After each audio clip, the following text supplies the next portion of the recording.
Friends, welcome to live study point. आज हम बात करेंगे राजस्थान यूनिवर्सिटी के जो यूलेट का एग्ज़ाम हुआ था, आपका रिजल्ट आ चुका था। अब जो उसकी काउंसलिंग प्रक्रिया है वो कैसे होगी, आरयू की तरफ से अपडेट आ चुकी है कि काउंसलिंग के जो इंस्ट्रक्शन है वो भी आ चुकी है। जो आपकी कट ऑफ है उसके बारे में भी पता लग चुका है कि कितनी क्या कट ऑफ रही है।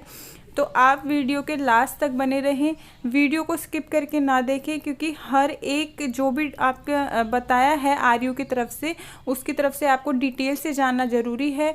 और एक भी अगर चीज़ें मिस हो गई तो आपका एडमिशन रह सकता है।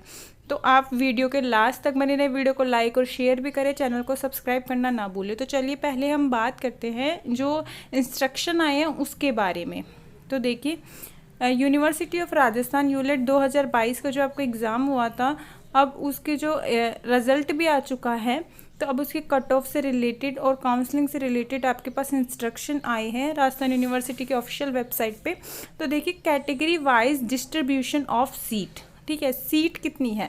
बहुत सारे स्टूडेंट्स के कमेंट भी थे मेरे पास टेलीग्राम ग्रुप पे, जो हमारा ग्रुप है उसमें भी मैसेज थे, पर्सनली भी मैसेज किए हैं कि हमारी मैम सीट कितनी है, हमारे अनरिजर्व की कितनी है, ओबीसी की, एमबीसी की, सबकी। तो आज हम जो ऑफिशियल साइट से जो हमें डेटा मिला है उससे ही बात कर लेते हैं। तो देखिए, जो अनरिजर्व कैटेगरी है उसकी सीट है 138, ठीक है। ओबीसी है 63, एमबीसी 15, एससी 48, एसटी 36, और जो एसटी है उसमें भी 36 है, और ईडब्ल्यूएस है 30, ठीक है। तो आपकी ये जो अनरिजर्व से ईडब्ल्यूएस तक जो जितनी भी सीट्स थी वो सारी बता दी है। तो ऐसे टोटल हुई आपकी 330। अब देखिए, 5% seat shall be reserved for PH candidate with all category as per university rule, reservation and concession for Kashmiri migrate as per university norms, ठीक है।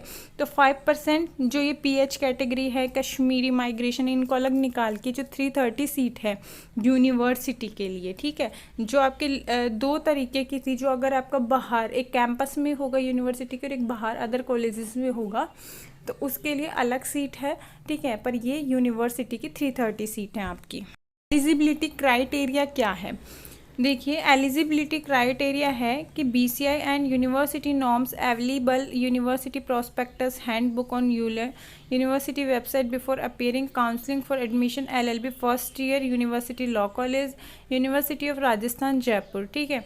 अब देखिए इसमें क्या क्या होगा। जनरल कैटेगरी में मिनिमम 45% आपकी यूजी पीजी में एग्रीगेट मार्क्स होने चाहिए 45%, ठीक है। General category outside Rajasthan minimum 60%। अब देखिए 60% किन के लिए है ये, आप राजस्थान से नहीं होके अदर स्टेट से हैं, ठीक है। तो उनके लिए है कि आपके पास जो यूजी और पीजी है, अगर आप पीजी के बाद एलएलबी कर रहे हैं या फिर ग्रेजुएशन के उससे कर रहे हैं, तो आपको 60% आपके होने चाहिए एग्रीगेट मार्क्स, ठीक है। OBC, ST, SC, PH category, domicile of state of Rajasthan, relaxation as per the university norms, ठीक है। अब देखिए, लिस्ट ऑफ डॉक्यूमेंट रिक्वायर्ड, ये भी बहुत सारे बच्चों का क्वेश्चन था कि हमें कौन कौन से डॉक्यूमेंट सबमिट करवाने, तो आप नोट डाउन भी कर सकते हैं। देखिए, लिस्ट ऑफ डॉक्यूमेंट रिक्वायर्ड है जो आपकी, तो आप देखिए, पहले है आपका जो स्कोर कार्ड, जो आपका रिजल्ट आया वो होना चाहिए, ठीक है। प्लस में आपकी valid photo identity card, Aadhaar card, ID card, PAN card, आप कुछ भी ले जा सकते हैं, पर आधार कार्ड इज़ मैंडेटरी, ठीक है। आधार कार्ड क्या होता है कि आधार कार्ड आप ले जाएंगे तो और किसी चीज़ की ज़रूरत नहीं पड़ती। फिर देखिए, सेकेंडरी मतलब 10th और 12th की मार्कशीट चाहिएगी, ठीक है। और उसके बाद देखिए, ग्रेजुएशन पोस्ट ग्रेजुएशन की मार्कशीट चाहिएगी आपकी। फिर है category caste certificate as applicable issue by competent authority, please note the following certificate will be valid. देखिए, ओबीसी और एमबीसी का है जो 14/8/2021 के बाद का होना चाहिए, उससे पहले का वैलिड नहीं होगा। ईडब्ल्यूएस का है तो वो 13/8/2021 के बाद का होना चाहिए, उससे पहले का वैलिड नहीं होगा। तो यहाँ पे डेट भी नोटिफाई कर लें। फिर देखिए, certificate of person with disability differently able from the competent authority, ठीक है। अगर किसी में डिसेबिलिटी है, उसके अंडर किसी ने लिया एडमिशन, तो उसके लिए उसका सर्टिफिकेट होना चाहिए। टीसी और सीसी होनी चाहिए आपके पास, ठीक है। रिसेंट 6 पासपोर्ट साइज फ़ोटोग्राफ होने चाहिए आपके पास, और जो आपका एप्लीकेशन फॉर्म था वो भी होना चाहिए। ठीक है। उसके बाद है देखिए, photograph must match with the photograph uploaded with यूलेट application form. तो ध्यान रखिए कि जो आपने फोटोग्राफ अपलोड किया था उस वैसा ही सेम मैच होना चाहिए। फिर है migration certificate to be submitted in original within 10 days. ठीक है। Date of admission LLB first year course. उसके बाद है नॉन टैक्स पेयर, अगर आपको रिलैक्सेशन चाहिए फ़ीस में तो उसके लिए है ये कि आपका जो नॉन टैक्स पेयर है कि आप टैक्स पे नहीं करते हैं, तो वो आपके इनकम का होना चाहिए, आपके फादर का। सारे डॉक्यूमेंट आपको ओरिजिनल में भी लेके जाना है पूरा सेट बना के, और ऐसा ही पूरा सेट आपको फ़ोटोकॉपी का भी होना चाहिए। ठीक है। जो इतने भी जो डॉक्यूमेंट बताए हैं इसमें से एक भी मिस हुआ तो आपका एडमिशन कैंसिल हो सकता है। फिर है फीस स्ट्रक्चर, देख लीजिए अब आप। देखिए, candidate has to fill admission from the college after verification his her documents. The form will be available and the counselling venue at the cost 100 rupee only. Okay. जब तक आप कैंडिडेट जब तक एडमिशन नहीं लेते, आप कॉलेज में verification नहीं हो जाता, तो वो 100 रुपीज़ लेंगे आपसे। After the allotment of seat candidate has to deposit fee through bank challan ICICI bank के थ्रू होगा आपका। और जो फीस है देखिए, अब उसका स्ट्रक्चर देख लेते हैं। ये जो अनरिजर्व कैटेगरी है OBC EWS और MBC बॉयज़ के लिए तो है 4,565 रुपये है, गर्ल्स के लिए है 2,295, और SC ST OBC MBC ex army और जो non tax payer face certificate issue from competent authority उनकी है 2,295। PH कैटेगरी के लिए भी 2,295 रुपये जो है आपकी फ़ीस है। ठीक है। वो कब जमा करवानी है? After the allotment of seat. ठीक है। The candidate has to be present himself herself personally before the counseling committee as per the schedule. Okay. बात करते हैं कट ऑफ की। ठीक है। आपकी जो कट ऑफ है वो 330 सीट पे आई है। Will be done counselling as per schedule given below. तो देखिए, जो आपके PH ऑल कैटेगरी है वो सभी को ही जाना है। आपके यूलेट के ऑल स्कोर आप कब जाना है? 8:30 से 9:30 बजे तक। कब जाना है? 12 तारीख को, मंडे को। फिर है 9:30 से 11 बजे तक आप जाएंगे। रिपोर्टिंग टाइम 9 PM रहेगा आपका। अनरिजर्व ऑल कैटेगरी, अब देखिए स्कोर कितना होना चाहिए? 147 to 132। ठीक है। फिर आता है अनरिजर्व ऑल कैटेगरी, ये इसमें भी है 11:30 से 1:30 बजे तक का रहेगा आपका टाइम। रिपोर्टिंग टाइम रहेगा 11 AM। अनरिजर्व कैटेगरी का आएगा 131 से 127 यूलेट स्कोर। ये सारे आपको जाने हैं जितने आपके मार्क्स हैं। ठीक है। अब उस ट्यूसडे को देखिए, फिर आपका है शेड्यूल 8:30 से 10 बजे तक। ठीक है। रिपोर्टिंग टाइम है 8 AM। Unreserve all category 126 to 125।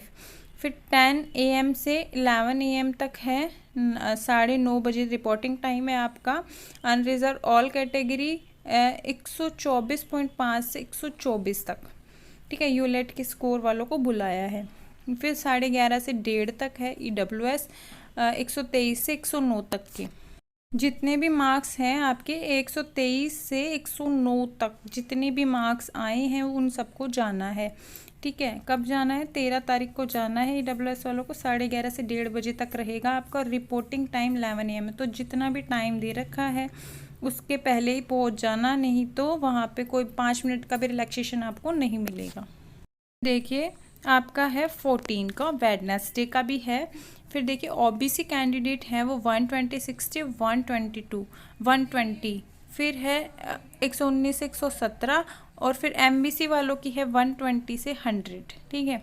तो ये जो आपका टाइम रिपोर्टिंग टाइम है ये देखिए सब शेड्यूल में दिखा रखा है, आपको वहाँ पे पहुँच जाना है रिपोर्टिंग टाइम के हिसाब से। फिर देखिए, थर्सडे की बात करते हैं तो हम SC SC और ST, ठीक है, तीनों लोगों के लिए रिजर्व है उस दिन देखिए यूलेट स्कोर रहेगा 123 से 111, और जो फिर है 110 से 105। ST वालों का है 123 से 110। ठीक है। अब कहाँ जाना है आपको? विधि भवन university law college, university of Rajasthan Jaipur में जाना है। राजस्थान यूनिवर्सिटी के लास्ट में जाके ही है विधि भवन यूनिवर्सिटी लॉ कॉलेज, ठीक है। अब देखिए नोट है, all candidate should carefully go through the counselling instruction provide on university website. अभी जैसे आपको मैंने दिखा दिया इंस्ट्रक्शन, ठीक है। पहले candidate must note participant in counselling does not guarantee the admission as more candidate than the number of seat be filled are being called for the counselling, ठीक है।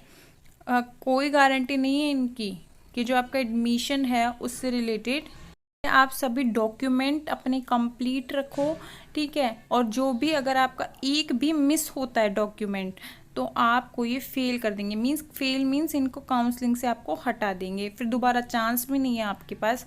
Any candidate claiming admission under reserve category must procedure original certificate duly issue authority. In absence of such certificate, the candidate will be considered only under unreserved category. तो देखिए जो भी आपके documents हैं वो सारे कंप्लीट रखे, आप काउंसलिंग के टाइम पे पहुँचे, पूरा उनको बिल्कुल भी ऐसा नहीं दिखाना है कि आपके पास डॉक्यूमेंट्स नहीं है, आपको जो TCCC है वो भी सब चीज़ कंप्लीट। और भी अगर आपको डिटेल जाननी है तो आप हमें कमेंट बॉक्स में कमेंट कर सकते हैं, आपको वहाँ पे सारे रिप्लाई मिल जाएंगे। बाकी आप हमारा टेलीग्राम ग्रुप भी ज्वाइन कर सकते हैं।